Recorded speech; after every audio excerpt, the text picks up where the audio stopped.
But they didn't need eyes, because they saw me anyway.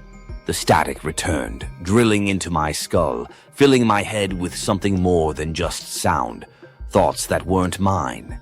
Images flashed through my mind like a reel of film on fire. A woman staring at the sky, her mouth open in a silent scream. A child's body, twisted, contorted into an inhuman shape. A man clawing at his face, tearing at his eyes until there was nothing left but raw, red ruin. They were showing me what happens when you see too much. I squeezed my eyes shut, a sob ripping through my throat. No, I wouldn't let them in, but it was too late. Something cold pressed against my forehead. I opened my eyes. The grinning man was standing inches from me. Up close, his face was worse than I'd imagined. His skin wasn't just smooth. It was wrong, like synthetic flesh stretched over something that didn't quite fit.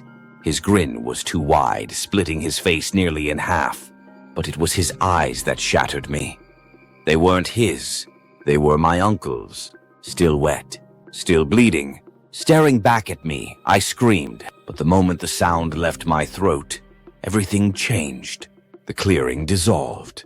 The hollow ones melted into the darkness. The grinning man faded, his hideous smile vanishing like smoke.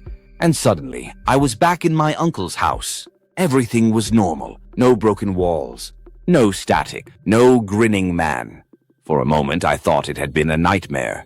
Until I saw the mirror, saw my reflection, saw the empty, gaping sockets where my eyes had been.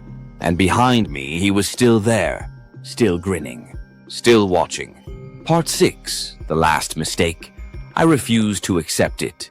The gaping holes where my eyes had once been, the unbearable silence pressing in on me. It wasn't real. It couldn't be real.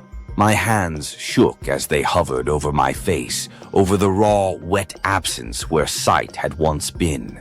But I could still see, not through my own eyes, through his. The grinning man stood behind me, motionless, his grotesque grin frozen in place. His stolen eyes, my uncle's eyes, locked onto me with terrible amusement. And then he spoke. "You weren't supposed to be here." My breath hitched.